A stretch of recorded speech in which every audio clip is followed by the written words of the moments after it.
અત્ર ઉપસ્થિત સર્વે આમંત્રિત મહેમાનો, મેયરશ્રી એવં આ દિવ્ય મહામહોત્સવમાં આનંદ કરવા એકત્રિત થયેલા સર્વ આત્મીયજનો, ગઈકાલે પુષ્ટિ પ્રવાહ મર્યાદા ભેદ ગ્રંથના રસ દર્શન આપણે મળીને કરી રહ્યા હતા અને શ્રી મહાપ્રભુજી જીવના જુદા જુદા ભેદ આપણને સમજાવી રહ્યા છે. જે ઘણીવાર મનમાં આપણને પ્રશ્ન થાય કે આટલું બધું આને સમજાવીએ છતાં આના હૃદયમાં ભાવ કેમ નથી, આટલું બધું આને કહીએ છતાંય એને સમજાતું કેમ નથી. અને ઘણા એવા હોય કે આને તો કોઈએ નથી શીખવાડ્યું છતાં આને કઈ રીતે આવડી જાય છે. આના ઘરમાં તો કોઈ વૈષ્ણવ નથી છતાંય આનું બાળક આવો દૈવી જીવ, આટલું સેવા સત્સંગનો જાણકાર ક્યાંથી? ઘણીવાર આપણને આશ્ચર્ય થાય. મહાપ્રભુજી સમજાવે, આ ભિન્નતા પ્રભુએ જ રચી છે, આ વિવિધતા પ્રભુએ જ રચી છે. પ્રભુ 3 પ્રકારની સૃષ્ટિનું સર્જન કરે છે. એની ચર્ચા ગઈકાલે આપણે થોડી શ્લોકો દ્વારા કરી. પુષ્ટિ, પ્રવાહ અને મર્યાદા, આ 3 પ્રકારના જીવો, 3 પ્રકારનો માર્ગ, અને જેવો જીવ એવી માર્ગમાં એને રુચિ. અને એટલે ઘણીવાર આપણે બીજાને શીખવાડવાની યા પ્રેરણા આપવાના પ્રયાસો જરૂર કરીએ, કારણ ઘણીવાર અન્યના સંગનો આવેશ પણ હોય છે. હોય દૈવી જીવ પણ એવા સંગના આવેશમાં હોય કે એ દૈવી હોવા છતાં આસુરી ભાવ એનામાં આવૃત્ત થયો હોય. પણ જ્યારે સત્સંગ મળે કે કંઈક થાય તો આપમેળે જાગૃત થાય. અને એટલા માટે પ્રયાસ જરૂર કરવો, પરંતુ પછી એટલો બધો પણ આગ્રહ કોઈના માટે ન રાખી લેવો કે પછી આપણે આપણું અલૌકિક બગાડવા લાગે. ઘણી વાર ઘણા લોકોને જોઈએ, જો ને અમે આટલું કરી પણ અમારો બાળક માનતો જ નથી, મારો દીકરો માનતો જ નથી, એમ કરીને પોતે એટલા ઉદ્વેગમાં રહે તો મારે કહેવું પડે કે એની પાછળ તમારો ભાવ ન બગાડતો.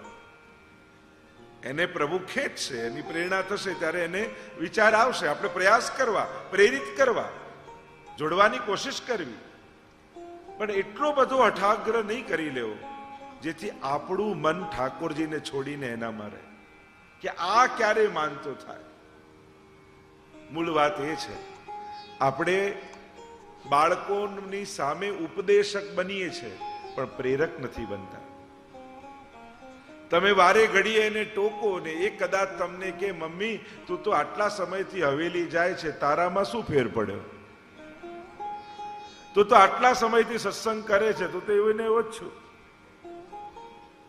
તો જ્યારે આ પ્રશ્ન એ મા બાપ સામે દીકરો કરે, ખાલી ઉપદેશક બન્યા હશો તો જવાબ નહીં હોય, પણ પ્રેરક બનશો ને તો તમે કહી શકશો કે બેટા જ્યારથી હવેલી થઈ ત્યારે અમારી અંદર આવું પરિવર્તન આવ્યું, જ્યારથી સત્સંગમાં જતા થયા ત્યારે અમારી આવી સમજ થઈ.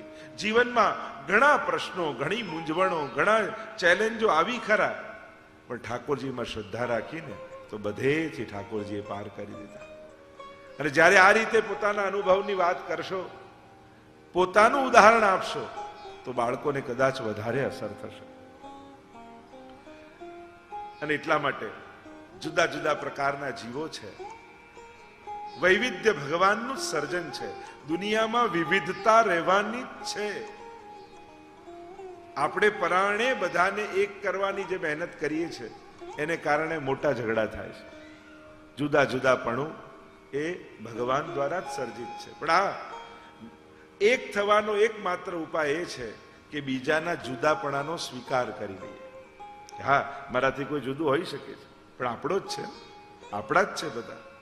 કોઈનો જુદા વિચાર હોઈ શકે છે, કોઈનું જુદું દ્રષ્ટિકોણ હોઈ શકે છે, અને દરેકને પોતાના દ્રષ્ટિકોણથી પોતે જે કરતો હોય સાચું જ લાગતું. આપણને એમ લાગે કે આ ખોટું કરે છે, પણ એ આપણો દ્રષ્ટિકોણ એના માટેનો છે, એને તો એ જ સાચું લાગતું હોય. તો આ 3 પ્રકારના ચર્ચાઓ આપણે કરી. પ્રવાહી જીવ મનસા, મનથી પ્રગટ થયા, મર્યાદા જીવ વાણીથી પ્રગટ થયા, પુષ્ટિ કાયેન નિશ્ચય, પુષ્ટિ જીવોને શ્રીઅંગમાંથી પ્રભુએ પ્રગટ કર્યા છે. અને પુષ્ટિ ભક્તોની પણ વાત કરતા આગળ મહાપ્રભુજી ભેદ સમજાવે છે. પુષ્ટિ પુષ્ટિ પુષ્ટિ પ્રવાહ, પુષ્ટિ મર્યાદા, આ ત્રણ પ્રકારના પણ અંતર્ગત જીવો અને માર્ગ છે. 20મા શ્લોકમાં આપણે વિરામ તરફ આ ગ્રંથને લઈ જઈએ.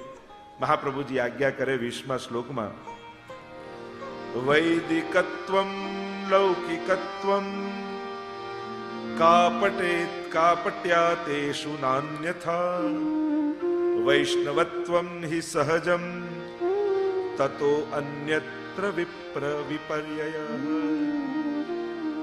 વૈદિકત્વમ લૌકિકત્વમ કાપટ્યા તેષુ નાન્યથા. જે પુષ્ટિ માર્ગી છે, જે શુદ્ધ પુષ્ટિ માર્ગે ચાલનારો છે, એ તો લૌકિક વૈદિક પણ કાપટ્ય ભાવે કરે છે.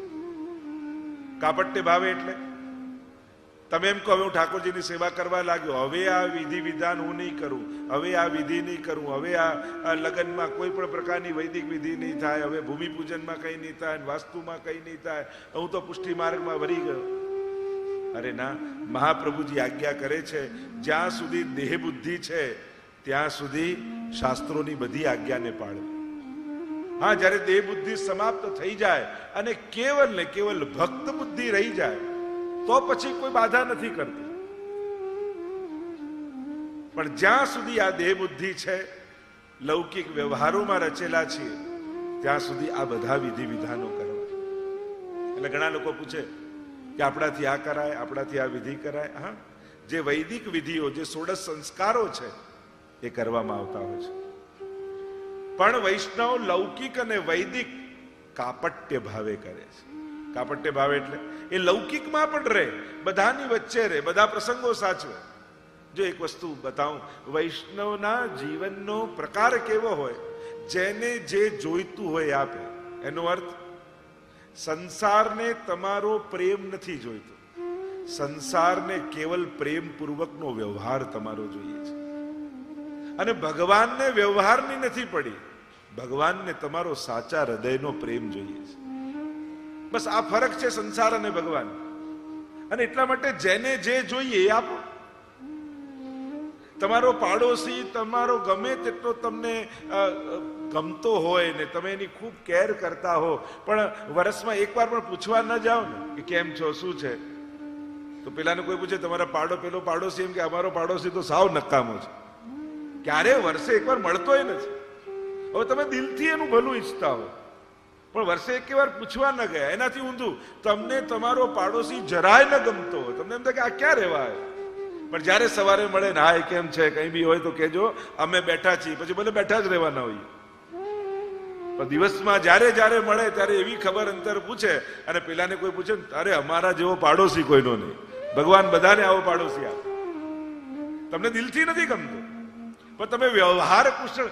દુનિયાને વ્યવહાર જ જોઈએ છે. કોઈ તમારું દિલ સાચું છે, પવિત્ર છે, શુદ્ધ છે, સાચા દિલથી પ્યાર એની કોઈને પડી નથી. તમારો વ્યવહાર છે, બસ દુનિયાને વ્યવહાર નહીં પડી છે. એટલે વૈષ્ણવે શું કરવું? પ્રેમ પૂર્વકનો વ્યવહાર દુનિયાને આપો, પણ પ્રેમ ઠાકોરજીને આપો. જેને જે જોઈએ આપી દેવાનું.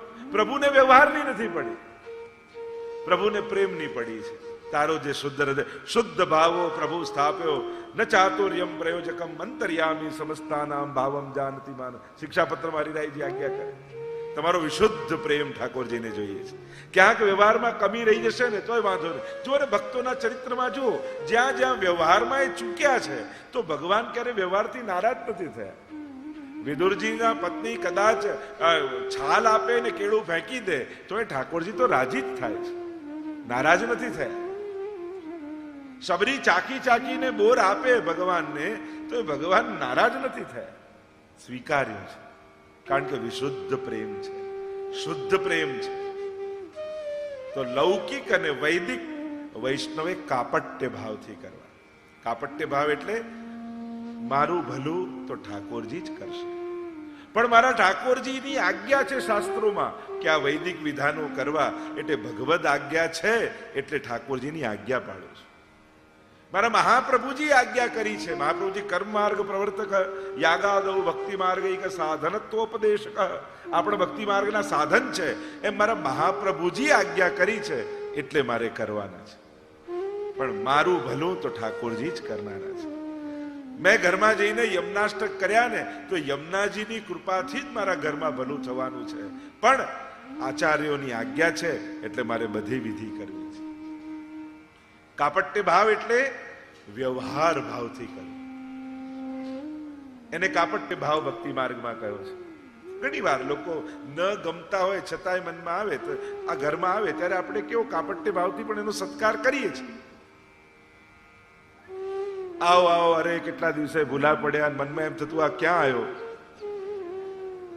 અહીંના છોકરાઓને તો ના ગમે તો કે મમ્મી કહી દે, ના ગમતું હોય તો ચોખ્ખું મોઢા પર.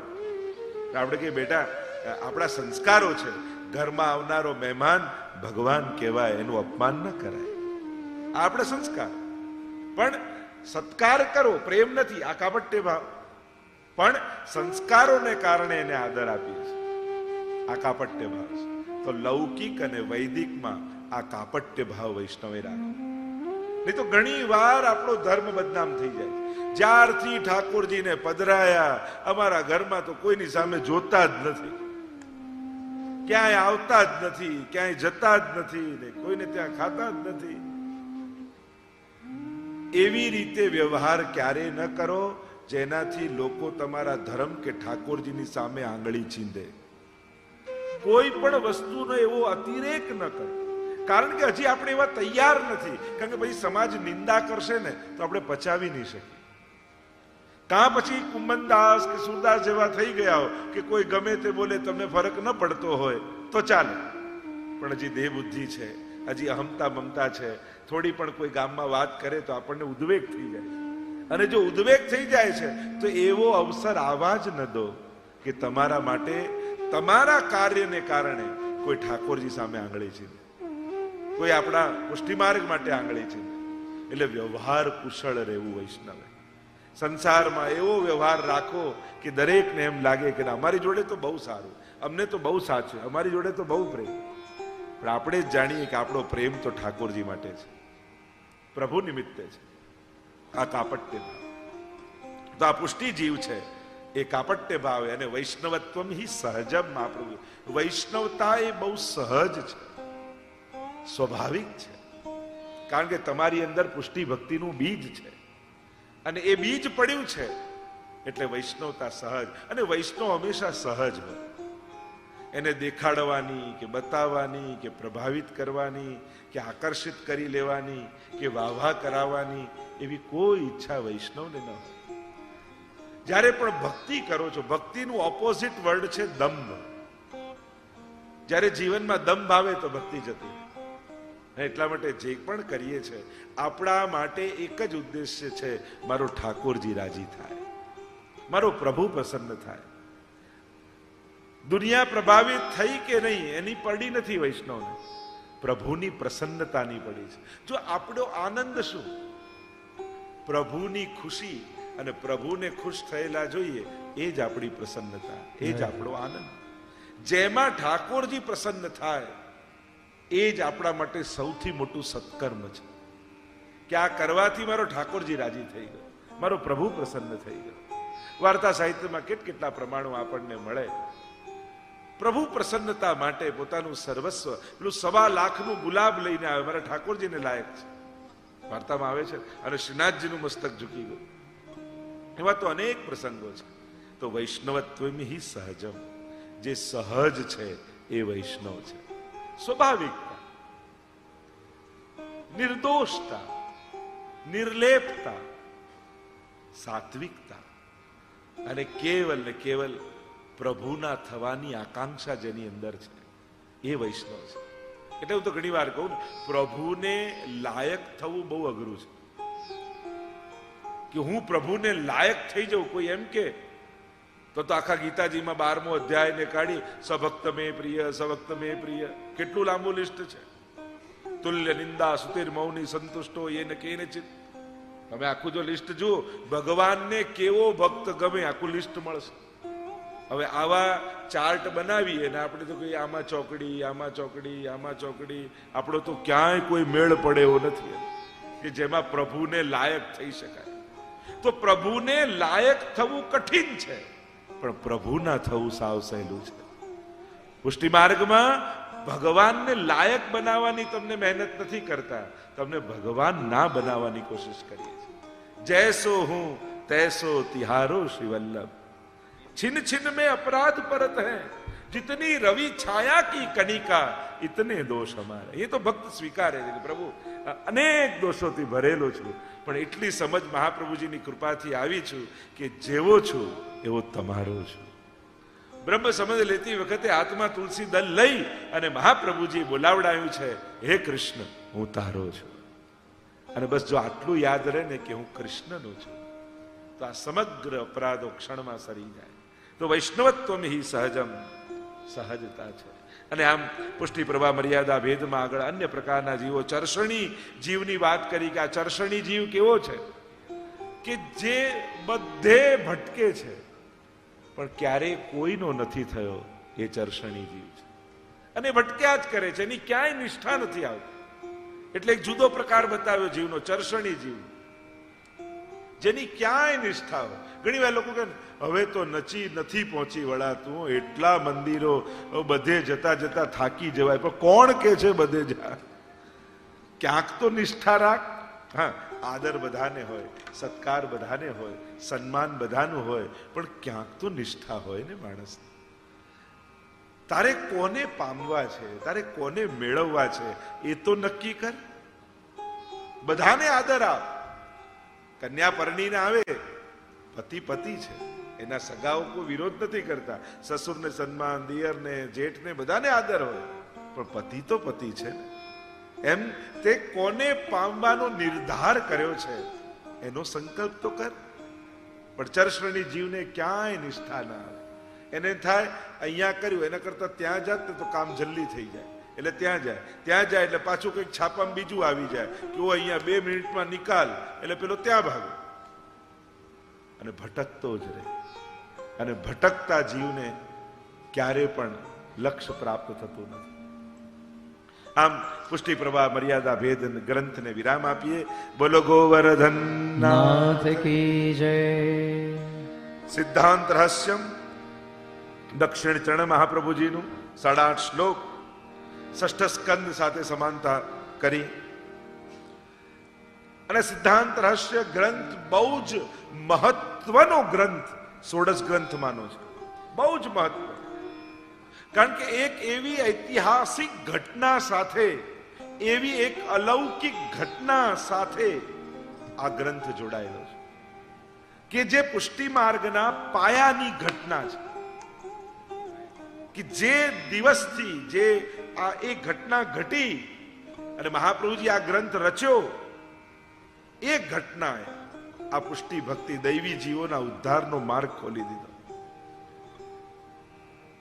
અને એ ઘટનાની જો વાત કરું અને જેનું ડોક્યુમેન્ટ કહી શકાય, મહાપ્રભુજીએ જેને આ ગ્રંથમાં આલેખી છે જે ઘટના, મહાપ્રભુજી પૃથ્વી પ્રદક્ષિણા કરતા કરતા વ્રજમાં પધાર્યા છે,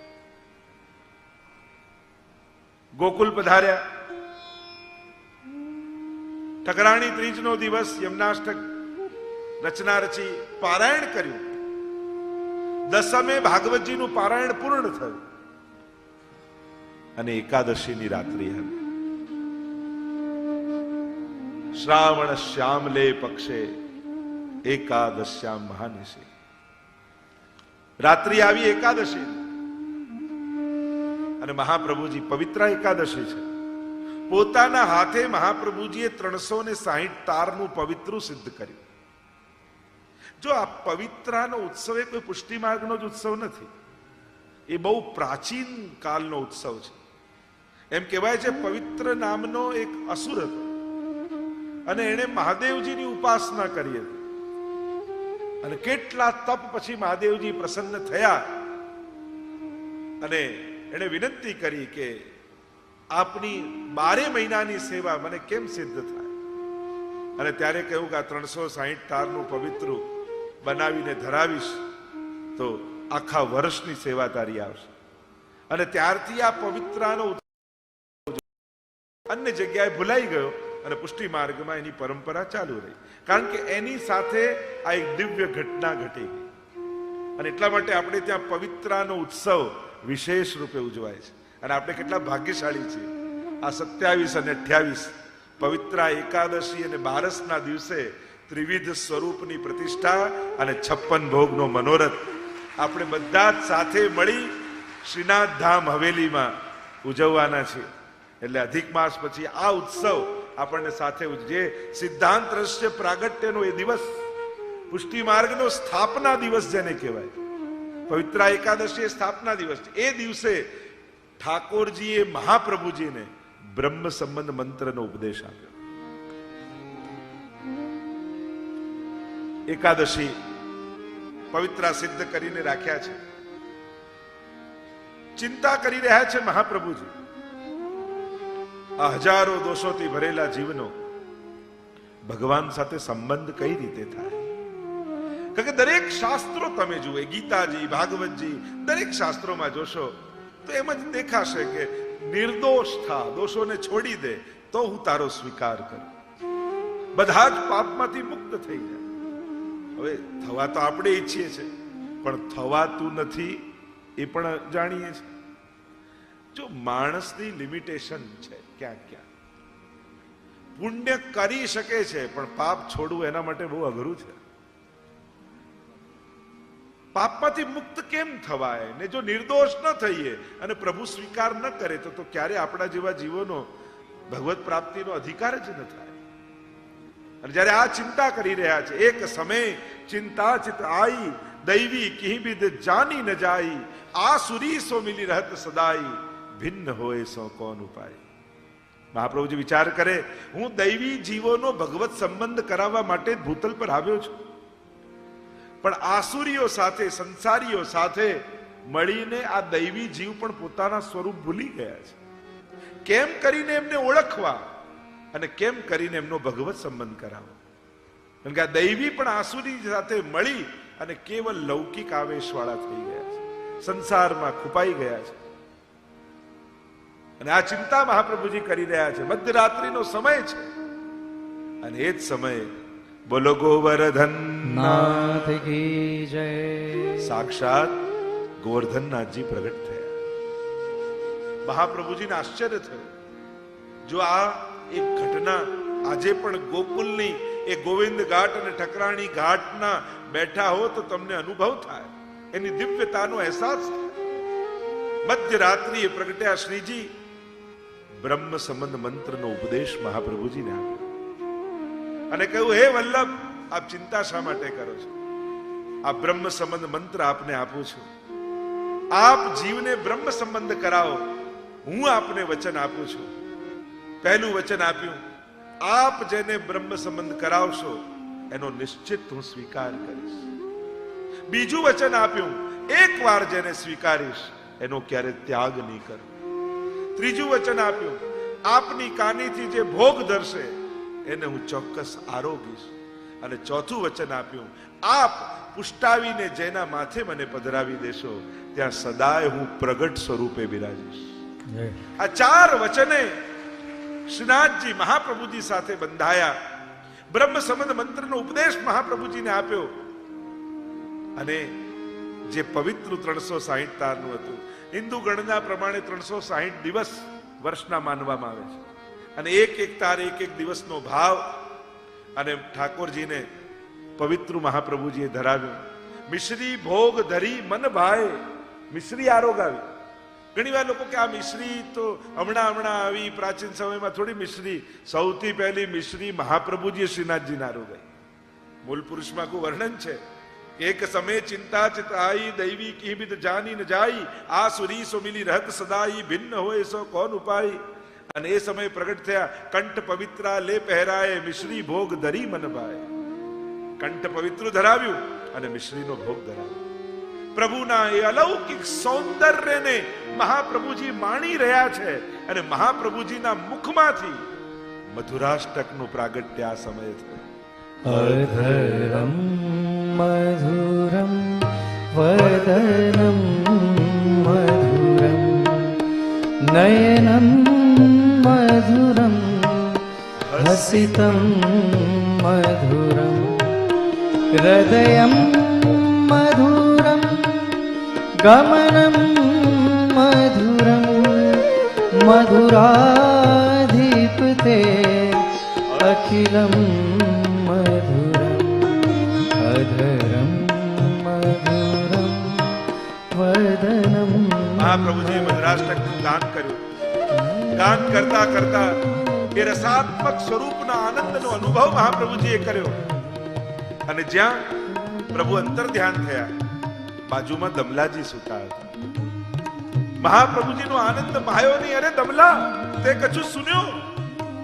અને દમલાજી શ્રવણ કરી રહ્યા છે, સુઈ રહ્યા છે, સંભળાય બધું. પણ જો એમ કહી દે કે સાંભળ્યું તો મહાપ્રભુજી જેટલું જ્ઞાન એમનું થઈ જાય, સમાનતા થઈ જાય.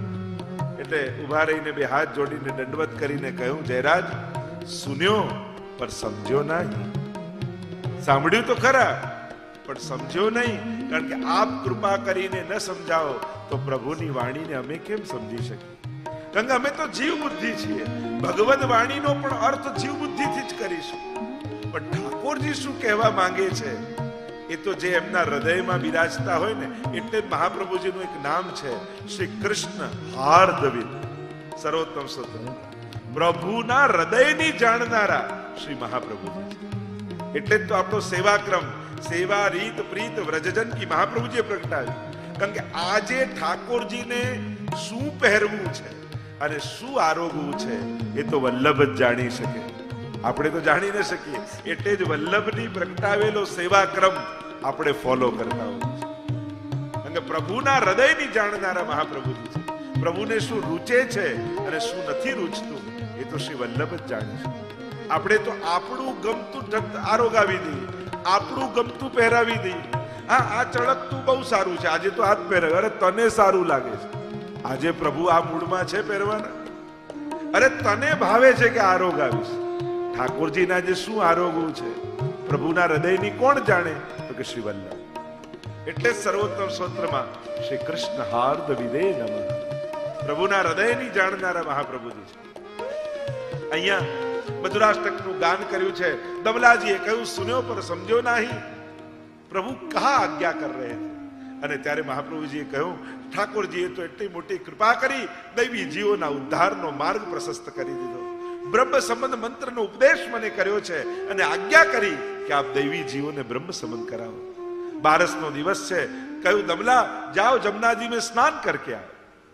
અને દમલાજીમાં સ્નાન કરી ધોતી ઉપરનો ધારણ કરી દમલાજી ઠાડા છે. હાથમાં તુલસી દલ મહાપ્રભુજી આપ્યું છે. અને જે બ્રહ્મ સંબંધ મંત્ર ઠાકોરજીએ મહાપ્રભુજીને આપ્યું હતું, બીજા દિવસે મહાપ્રભુજીએ આ પૃથ્વી ઉપર પહેલું બ્રહ્મ સંબંધ શ્રી દમલાજીને કરાવ્યું. બોલો દામોદર દાસ હરસાની की जय. સમસ્ત વૈષ્ણવી સૃષ્ટિના પ્રતિનિધિ રૂપ શ્રી દમલાજીને પહેલું બ્રહ્મ સંબંધ શ્રી મહાપ્રભુજીએ કરાવ્યું. અને બ્રહ્મ સંબંધ કરાવી સિદ્ધાંત રહસ્ય ગ્રંથ રચી અને દમલાજીને આ ગ્રંથ ભણાવ્યો.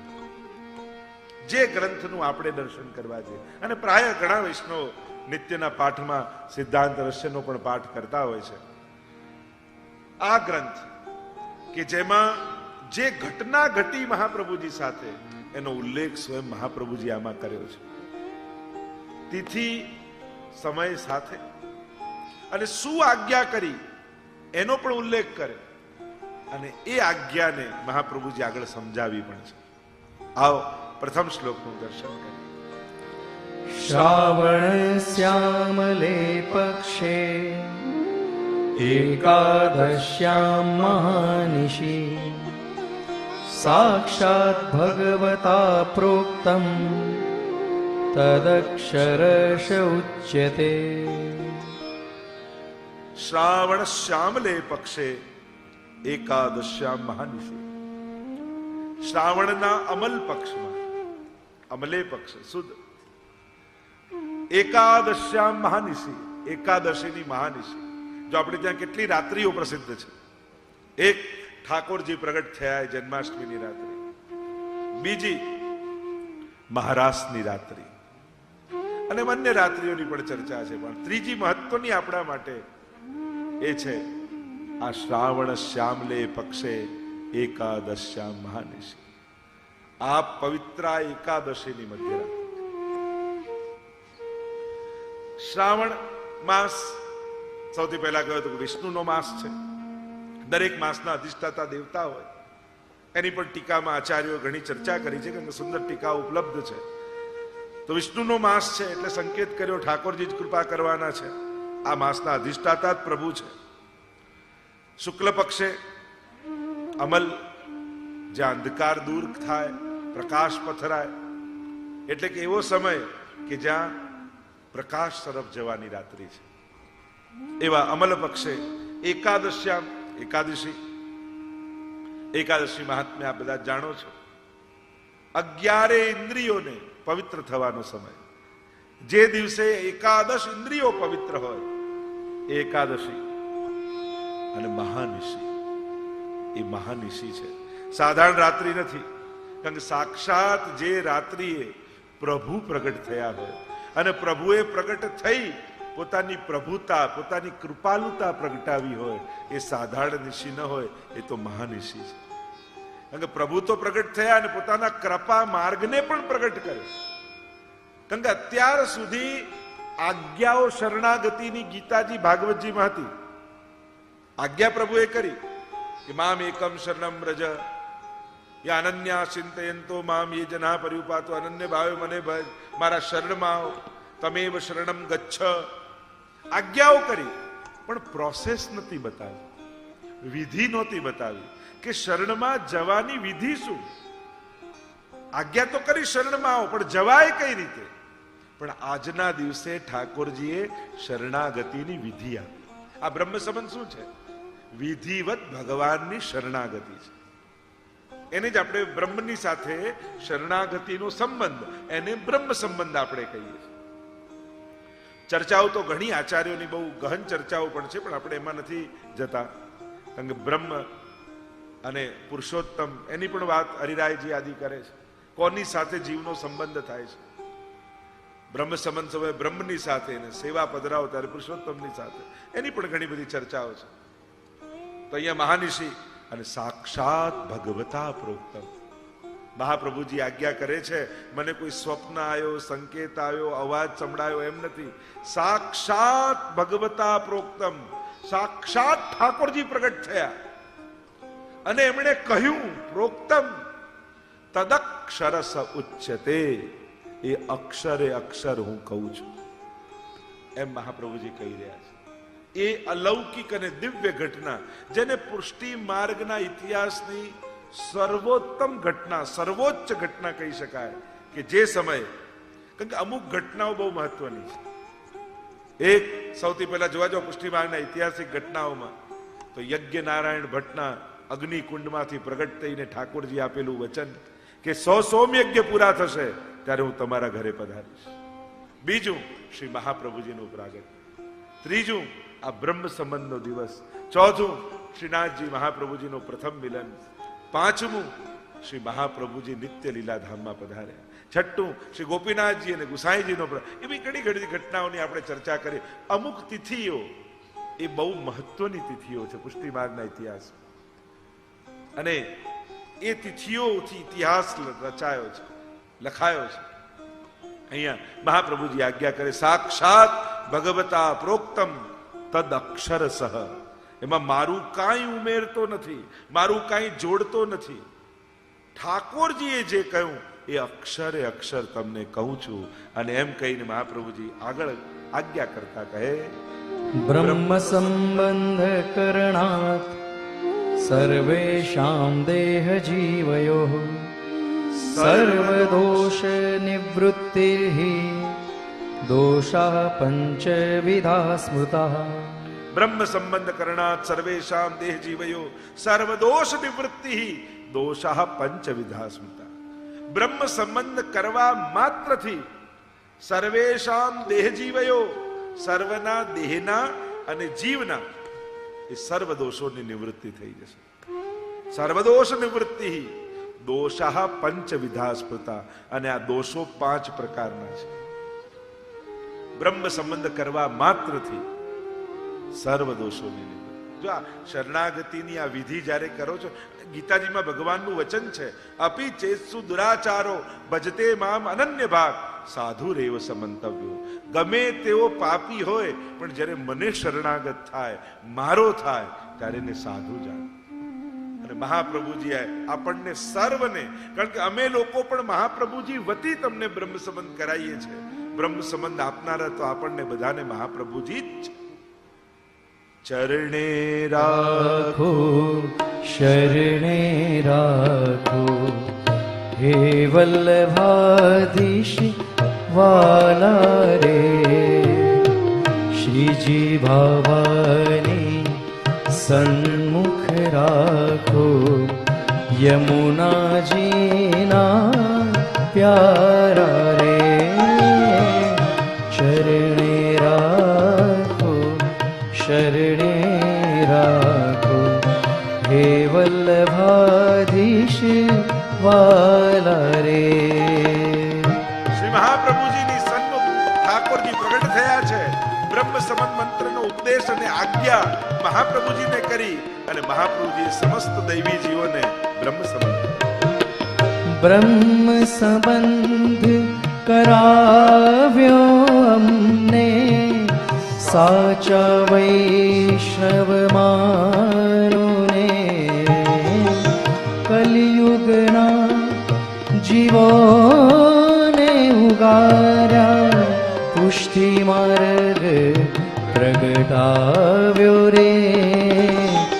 સ્વરૂપ સેવા બતાવી અમને, ચંપારણના વાસી રે.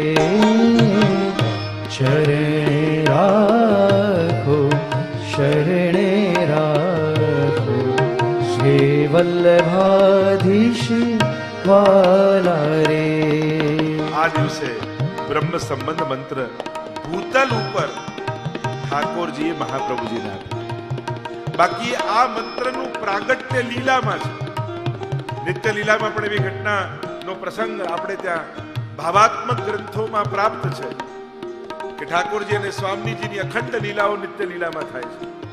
એકવાર નિકુંજમાં બેઠા ઠાકોરજી રાધા રાધા રાધા રાધા નામનો અખંડ જાપ કરે છે અને રોમ રોમમાં કૃષ્ણ પ્રગટ થઈ ગયા. રોમ રોમમાં રાધા પ્રગટ થઈ ગયા કૃષ્ણ. એટલામાં રાધાજી આવ્યા. દૂરથી જોયું તો રોમ રોમમાં પ્રગટેલા રાધાજીને દૂરથી એમ દેખાયું કે કોઈ ગોપી ઠાકોરજીની નિકટ છે. ઓહો, હું પ્રભુને આટલા દૂરથી મળવા આવીને પ્રભુ બીજા કોઈ ગોપી સાથે બેઠા, જાઓ વાત નહીં. નારાજ થયા અને માન દઈ પીઠ દઈને ગુસ્સો કરીને બિરાજી ગયા. પ્રભુ મારી જોડે વાત ન કરતા. પ્રભુને પણ નારાજગી થઈ. અરે હું એમનું જ રટણ કરું છું ને મારાથી નારાજ થાય છે, તો જાઓ રાધાજી, હું પણ આપની સાથે વાત નહીં કરું. બંનેના હૃદય વિરહની અગ્નિમાં બળવા લાગ્યા. કહી તો દીધું વાત નહીં કરું, પણ બંને એકબીજા વગર રહી શકે એમ થોડી છે. એકબીજાને ક્ષણવાર પણ જુએ નહીં તો પ્રબળ વિરહ પ્રગટ થઈ જાય. બંને પીઠ દઈને બિરાજ્યા છે અને એ સમયે સ્વામીજીના હૃદયમાં રહેલો કૃષ્ણનો ભાવ અને ઠાકોરજીના હૃદયમાં રહેલો રાધાજીનો ભાવ, સ્ત્રી ભાવ અને ત્રીજું સાક્ષી સ્વરૂપ, આ ત્રણ સ્વરૂપ પ્રગટ થઈને એક થયું. અને આ સ્વરૂપ ઠાકોરજી અને સ્વામીજીના હૃદયમાંથી પ્રગટ થયું. મનાવ્યા રાધાજી. અરે ઠાકોરજી તો આપનું જ ચિંતન કરતા હતા, આપ જ હતા જેનું પ્રતિબિંબ આપને દેખાયું, અન્ય કોઈ નહોતું. રાધાજીને બહુ તાપ થયો. અરે મારી ગેરસમજ થઈ. પ્રભુ મારું ચિંતન કરતા હતા અને મેં શંકા કરી, શું કરું? ચાલો પ્રભુની ક્ષમા માંગો. અને રાધાજી આવ્યા નિકટ, વલ્લભનો હસ્ત પકડી વલ્લભ પધરાવીને લાવ્યા સ્વામીજીને. ઠાકોરજીની સન્મુખ બિરાજ્યા અને બે હાથ જોડીને સ્વામીજીએ કહ્યું, હે કૃષ્ણ, હું તમારી છું. પંચાક્ષર મંત્રનું પ્રાગટ્ય નિત્ય લીલામાં સ્વામીજીના મુખે. અને એ જ રીતે ઠાકોરજીએ પણ કહ્યું, હે રાધાજી, હું તમારો છું. બંનેનું માન હરાઈ ગયું. બંનેને શ્રી વલ્લભ સ્વરૂપે હાથ પકડી સિંહાસનમાં બિરાજ્યા અને યુગલ સ્વરૂપ સુવર્ણના સિંહાસનમાં બિરાજ્યું છે ત્યારે આ વલ્લભ સ્વરૂપે બે હાથ જોડીને કહ્યું, શ્રી એટલે સ્વામિનીજી, કૃષ્ણ એટલે ઠાકોરજી, શ્રી કૃષ્ણ શરણમ મમ, શ્રી કૃષ્ણ શરણમ મમ, શ્રી કૃષ્ણ શરણમ. અને આમ 3 વાર શ્રી વલ્લભના મુખમાંથી અષ્ટાક્ષર મંત્રનું પ્રાગટ્ય થયું. આમ પંચાક્ષર અને અષ્ટાક્ષર નું પ્રાગટ્ય તો નિત્ય લીલા ધામમાં છે, પણ અહીં ભૂતલ ઉપર શ્રી મહાપ્રભુજી પધાર્યા છે. અને ઠાકોરજીના મુખે જો મંત્ર સાંભળે તો જ સંપ્રદાય પ્રગટ થાય. એમને કોઈને કલ્પના યા કોઈની વાણીથી ન થાય. ભગવદ આજ્ઞાથી જેનો પ્રારંભ થયો હોય એને જ ઓથેન્ટિક સંપ્રદાય કહેવાય, એને જ એ જ મંત્રની પરંપરા કહેવાય. તો પ્રભુના મુખે મહાપ્રભુ તો જાણતા જ હતા, પણ આ બ્રહ્મ સંબંધ મંત્ર જેને ગદ્ય મંત્ર કહીએ છીએ. ગદ્ય એટલે લિટરેચર, પોએટ્રી એટલે પદ્ય.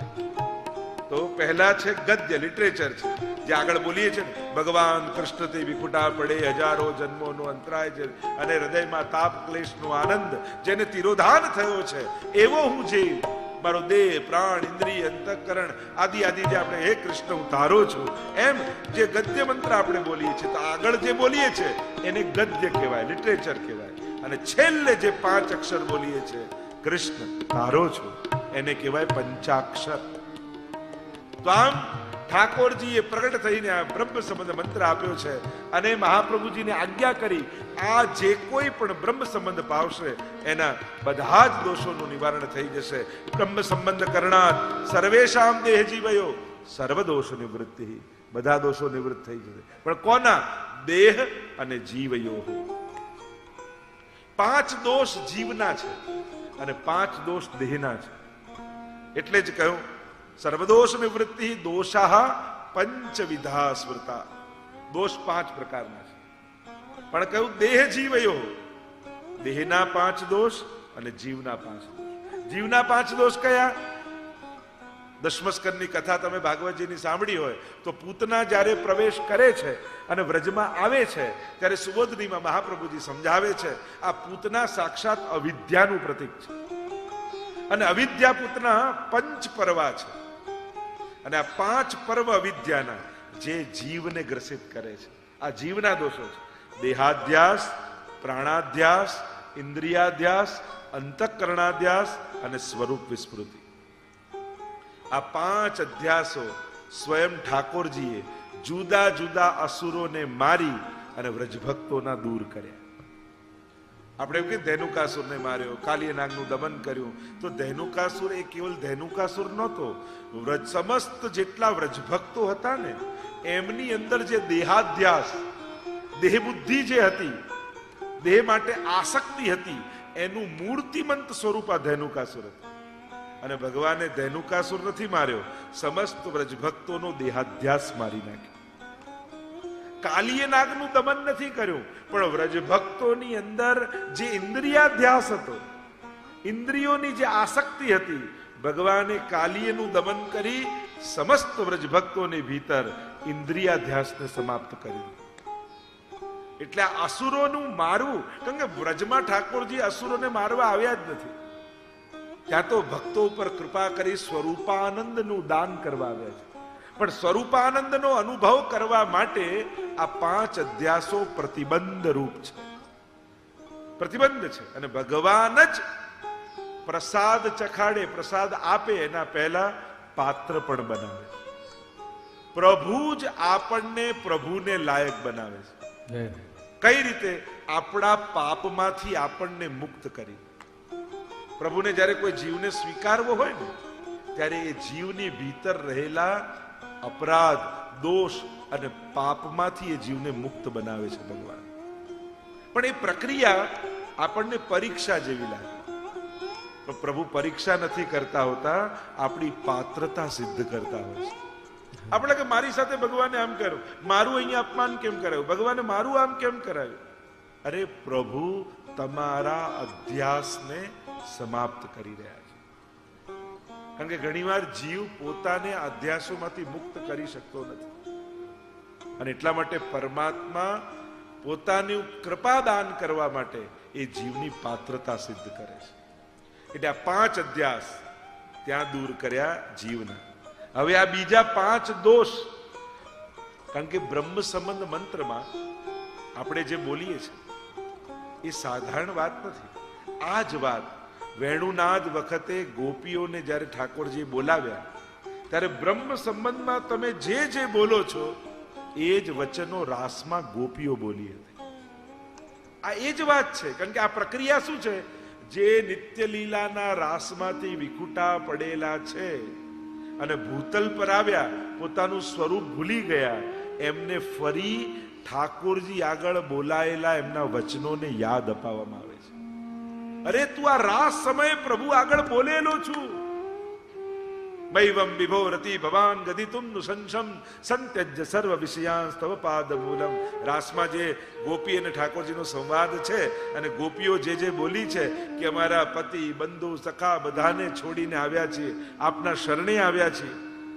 આ જે કંઈ પણ આપ ધર્મનો ઉપદેશ કરો છો તો ધર્મીની પ્રાપ્તિ માટે જ છે. આ બધા વચનો તમે બોલેલા છે. પણ ફરી સ્વામીજી રૂપ વલ્લભ ઉભા રહી અને રાસમાંથી વિખૂટી પડેલી એ ગોપીને ફરી એ શબ્દો યાદ અપાવે છે. અને ગોપી હાથમાં વૈષ્ણવ સ્વરૂપે તુલસી દલ લઈ અને ફરી એ શબ્દોને યાદ કરે છે. અને પાછું એ સંકલ્પ, હે કૃષ્ણ હું તારી છું, હે કૃષ્ણ હું તારો છું, આ વાત યાદ અપાવી અને ઠાકોરજીના ચરણોમાં તુલસી દલ સમર્પિત કરાવે. ગોપી ગીતમાં ગોપીઓ નથી કહેતા જયતિ તેરે ધ્રિકમ જન્મના વ્રજ શયત ઇન્દિરા શશ્વદત્રહી દૈકૃષ્યતા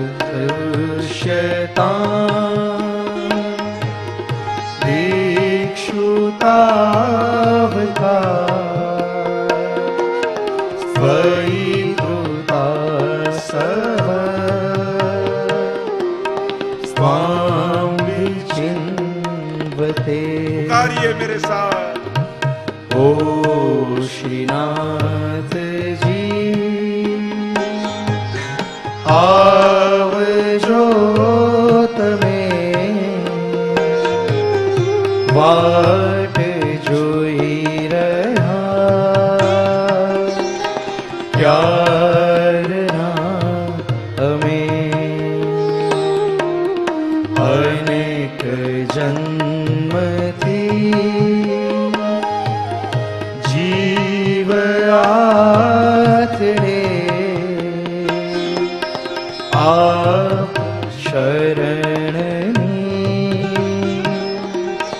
ખબર ના પડે. અમે તમારા છીએ. અહીંયા પંચાક્ષરમાં આપણે કૃષ્ણ તમારો છે, કૃષ્ણ તમારો છે. આમ એ જ મંત્રો, એ જ વાતને આ લીલાથી વિખૂટા પડેલા જીવને સ્મરણ કરાય. મૂળ પ્રક્રિયા તો આ છે. શરણમાં તો ગોપીઓ આવેલી છે ઠાકોર, અને એટલે જીવના દોષો અને 5 દેહના દોષો. હવે જન્મ લીધો છે માનવ તરીકે, તો જન્મતાની સાથે આ દેહને 5 દોષો લાગેલા છે. અને અહીંયા કહ્યું બ્રહ્મ સંબંધ કરણા સર્વેશામ દેહ જીવ સર્વદોષ નિવૃત્તિ, કે આ 5 દોષો જે જીવને લાગ્યા છે એ બ્રહ્મ સંબંધ લીધા પછી ભગવત કૃપાને આડે ક્યારે નહીં આવે, ભગવત સેવાને આડે ક્યારે નહીં આવે. આ 5 દોષો દરેકને લાગ્યા છે. અને આ 5 દોષોને ગણાવતા આગળના શ્લોકમાં મહાપ્રભુજી આજ્ઞા કરે છે. સહજાદેશ કાલોત્થા લોકવેદ નિરૂપિતા સંયોગજા સ્પર્શજાશ્ચ ન મંતવ્યા કથંચન. આ 5 દોષો જીવને લાગ્યા છે. સહજા, પહેલો સહજ દોષ. બીજું દેશ કાલોત્થા, દેશ અને કાળના. ત્રીજું લોકવેદ નિરૂપિતા, વેદ અને શાસ્ત્રમાં નિરૂપિત. 5મું ચોથું સંયોગજા અને 5મું સ્પર્શજા. આ 5 દોષ દરેકને લાગ્યા છે અને બ્રહ્મ સંબંધ કરવાથી શું થાય કે આ 5 દોષોની નિવૃત્તિ થઈ જાય છે. અને નિવૃત્તિ કયા અર્થમાં? તમે એમ કહો મેં બ્રહ્મ સંબંધ લીધું, મારો તો ગુસ્સો ગયો નહીં, મારું તો લોભ ગયો નહીં, મારી તો ઈર્ષ્યા ગઈ નહીં. પણ ગયા કયા અર્થમાં? ભલે તું ક્રોધી છે પણ હવે તારો ક્રોધ ભગવાનની કૃપાને આડે નહીં આવે. ભગવાન તારા પર કૃપા જરૂર કરશે, કારણ કે તું શરણાગત થયો છે. ભલે તું લોભી છે, તમે વાર્તા સાહિત્યમાં જુઓ 84-252 ની, એમાં કામી, ક્રોધી, લોભી, અનેક અનેક પ્રકારના એવા જીવોની કથા છે. એટલે કે ભગવત સેવાને આડે. ક્રોધી છે છતાંય ભગવત સેવાનો અધિકારી છે, લોભી છે છતાંય ભગવત સેવા. આપણે ઊંધું ગણીએ, આપણે આ ભલે કેટલી સેવા કરે પણ કેવો ગુસ્સા વાળો છે, કેવો ક્રોધી છે. જોવું જોઈએ કઈ રીતે? ભલે આટલો ક્રોધી છે પણ ઠાકોરજીની સેવા બહુ સરસ કરે છે. ભલે આવો લોભી છે પણ કીર્તન બહુ સારા ગાય છે. આપણે દોષને પ્રધાન બનાવીને વ્યક્તિત્વને શોધીએ છીએ.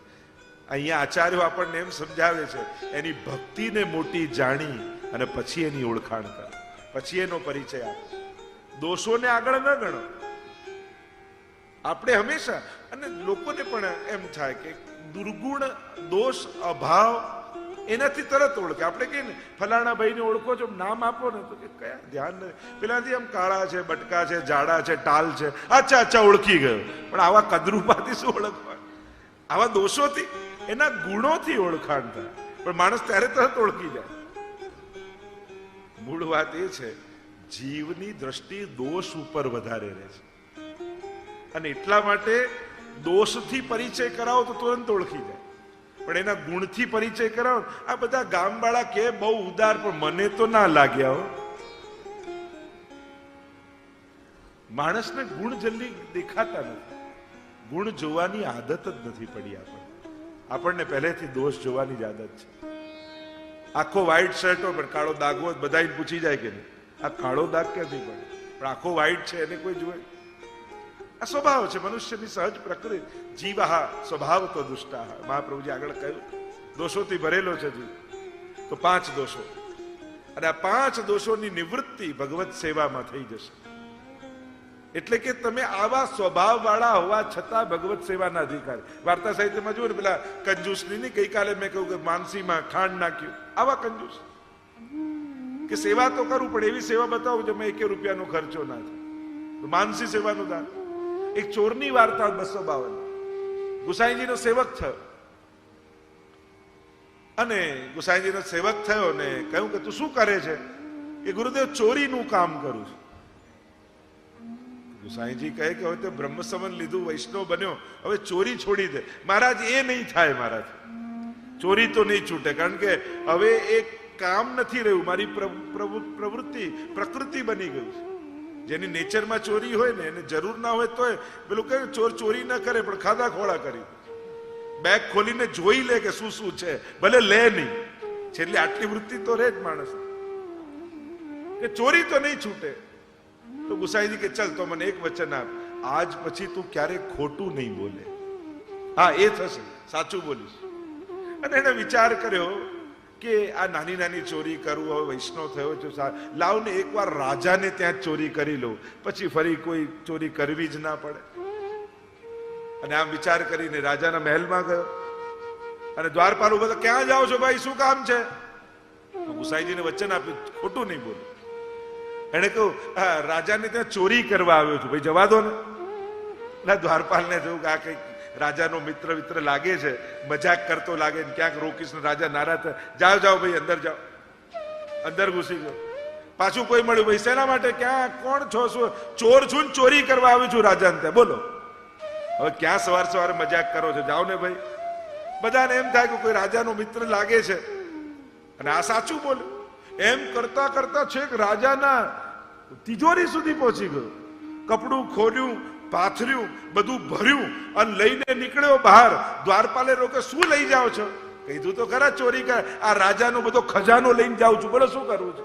એટલે ક્યાં મજાક કરો છો, જાઓ જાઓ. અને જ્યાં બહાર નીકળી ગયો અને બહાર નીકળતા એને વિચાર આવ્યો કે સાચું બોલ્યો, ગુરુદેવની એક વાત માની તો રાજાનું ધન મળી ગયું. જો ગુસાઈજીની બધી આજ્ઞા માનીશ તો ભગવાનનો લાડકો બની જઈશ, ભગવાન એના ભાવનું ધન મને આપી દેશે. અને એ દિવસથી બધું મૂકી દીધું. કહેવાનો મારો અર્થ, ચોર હતો તોય ભગવાનની કૃપાનો પાત્ર થયો. 5 પ્રકારના દોષો બ્રહ્મ સમન થશે તો નિવૃત્ત થઈ જશે. સહજા, પહેલા દોષ છે સહજ, જે જન્મની સાથે પેદા થાય. જન્મ તમારા હાથમાં નથી. તમે નક્કી કરીને આવો છો કે આ એડ્રેસ પર મારે જન્મ લેવો છે, આ મા બાપ મારે જોઈએ છે, આ કુળમાં જ પેદા થવું છે, આ ખાનદાનમાં જન્મ લેવો છે. કોઈ નક્કી કરે છે? અને એટલા માટે જન્મની સાથે પેદા થયા. તમે કયા દેશમાં પેદા થયા, તમે કયા કુળમાં પેદા થયા, તમે કયા સ્વભાવ સાથે, તમે કોઈ ખામી સાથે, આ જુદી જુદી જન્મની સાથે. હવે તમે તમારો સ્વભાવ નક્કી કરીને આવેલા છે ને? સ્વભાવ તો જન્મની સાથે આવ્યો ને, કૃતિ પ્રમાણે પ્રકૃતિ આવીને. હોસ્પિટલમાં 5 બાળકો જન્મ લે, બધાના બોડી પાર્ટ સેમ ફંક્શન કરતા હોય, છતાં કોઈ ઉદાર થાય, કોઈ કંજૂસ થાય, કોઈ ક્રોધી થાય, કોઈ હસમુખો થાય, કેવા જુદા જુદી પ્રકૃતિ વાળા હોય છે. તો સ્વભાવ તો માણસ લઈને આવે છે, એના હાથમાં તો છે. એમ તો શાસ્ત્ર એમ કહે છે કે આ 10 વસ્તુ, આજે આપણે જેવા છીએ એવા કેમ છીએ, તો 10 વસ્તુ માણસનું ઘડતર કરે. આગમો અપપ્રજાદેશ કાલ કર્મ ચ જન્મ ચ ધ્યાનમ મંત્રો અથ સંસ્કારો દશૈતે ગુણ હેતવ. તમે આજે જેવા છો એવા શા માટે છો, એની પાછળ 10 વસ્તુઓ છે, એમ શાસ્ત્ર કહે છે. આગમો, તમારી પર્સનાલિટીમાં 10 વસ્તુ કામ કરે છે. સૌથી પહેલા આગમ એટલે કે શાસ્ત્ર. જેમ તમે બાઇબલને ફોલો કરતા હો તો તમારો પહેરવેશ, તમારો બોડી લેંગ્વેજ કંઈક જુદી હોય. તમે કુરાનને ફોલો કરતા હો તો એ રીતના હો. તમે વેદને ફોલો કરો છો તો તમારી પર્સનાલિટી જુદી છે. આગમો, તમે કયા શાસ્ત્રને માનો છો. અપ, શાસ્ત્ર એમ કહે છે તમે જે પાણી પીઓ છો એ પાણી પણ તમારા વ્યક્તિત્વ ઉપર અસર કરે છે. આગમો અપ પ્રજા,